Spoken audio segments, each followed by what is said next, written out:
Bonjour, Bonjour père. il se peut que cette année, nous sommes dans le mois qui est dédié à l'écologie. Pourriez-vous vous présenter, nous parler de ce que vous avez envisagé? Oui, donc je suis Brigitte et je co-anime l'équipe Église Verte de notre paroisse. Et sur ce temps qui est effectivement dédié à la prière pour la création, notre équipe a proposé d'une part cette exposition que vous voyez derrière moi, qui a été préparée par le CCFD Torse-et-Léder avec des jeunes d'une école des Vosges et qui montre comment la souveraineté alimentaire est importante avec la préservation des semences d'ici en France, et nous avons également des semences de Thaïlande et de Afrique du Sud. C'est aussi intéressant cette exposition, c'est comment on peut s'intéresser au sein de notre famille, aller interroger nos parents, nos grands-parents. Quelles sont les semences, les graines dont nous disposons ici dans nos jardins et comment nous les préservons et admirons la beauté de la création qui nous est donnée. Ah, très bien. Il se peut que sur notre diocèse de Nancy et Toul, que ce sont deux paroisses qui se sont engagées, y compris la nôtre, la paroisse Alors, Saint-Charles de Foucault. voilà, et nous avons une deuxième paroisse, la paroisse du Bon Pasteur. Et sur le diocèse, il y a une équipe aussi qui se préoccupe de l'écologie intégrale. Derrière intégrale, ça veut dire c'est l'ensemble de la création, la nature, les animaux et l'homme. Et nous avons cette préoccupation de comment nous nous situons et est-ce que nous avons une attitude de respect ou de prédation, comment nous prenons en compte les plus faibles. Et nous savons que dès qu'il y a un dérèglement, par exemple climatique, ce sont déjà ceux qui sont les plus pauvres qui vont se retrouver encore en difficulté, les victimes de ces dérèglements. Votre équipe s'appelle Église verte. Qu'est-ce que nous pouvons comprendre par ce terme?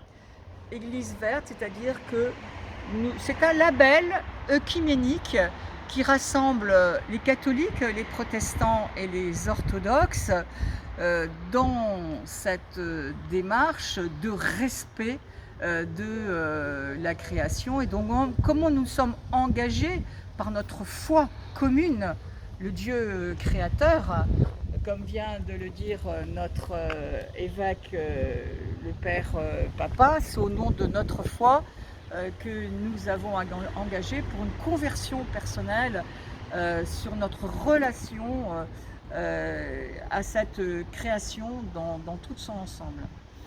Finalement, si j'ai bien compris ce que vous venez de nous dire, il y a moyen de sensibiliser les autres pour qu'ils puissent entrer dedans, être sensibles vraiment à la protection de la nature et de la création.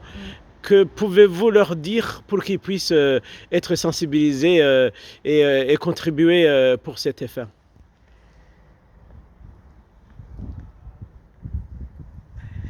J'ai un trou là. Bien, qu'en fait, c'est notre destinée commune, cette maison commune, et qu'on est tous concernés. On voit bien la réaction des jeunes, et donc, effectivement, c'est notre espérance de chrétiens de nous engager et d'aller dans la confiance et d'être co-acteurs de cette création. Oui, merci. Vous venez d'utiliser l'expression du pape François et vous venez d'évoquer la Laudato aussi, hein, Tout à fait. qui est vraiment un document, je pense, de référence. C'est vrai? Et effectivement, c'est un document de référence et comme le dit le pape, tout est lié. Et donc, nous ne pouvons pas ne pas nous préoccuper de ces sujets et de ne pas entendre le cri de la terre et la clameur des pauvres. Ah, d'accord. Au cours de ce mois, qu'est-ce qui est prévu? Donc il y a une neuvaine que nous allons proposer entre le 26 septembre et le 4 octobre, où nous allons notamment prier à partir d'une prière du pape François qui est dans l'encyclique Laudato Si. Il y a une balade le 8 octobre dans le jardin botanique de Villers-lès-Nancy. Et il y a aussi au niveau diocésain, le 30 septembre, à l'église Sainte-Thérèse de Villers-lès-Nancy, une prière œcuménique, une célébration œcuménique à 20 h.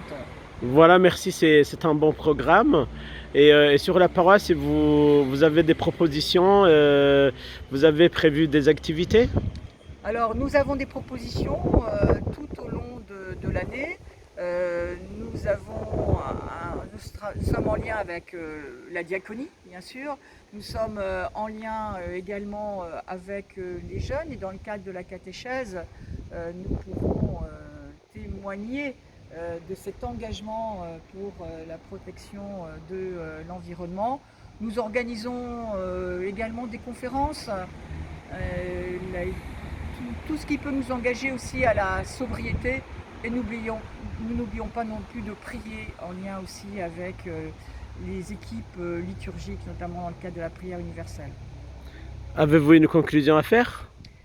Eh bien, rejoignez-nous, rejoignez notre équipe verte, et c'est des beaux partages, et nous sommes heureux de témoigner notre foi ainsi.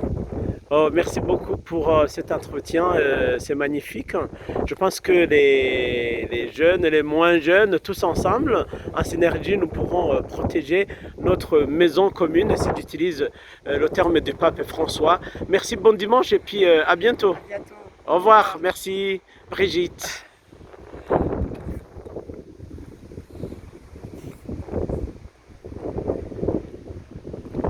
Voilà, je vous montre le jardin qui est partagé, où ces équipes, l'Église verte, cette équipe, en collaboration avec d'autres équipes, ils font la pratique, hein, ils essayent de réaménager les choses de façon à protéger la nature.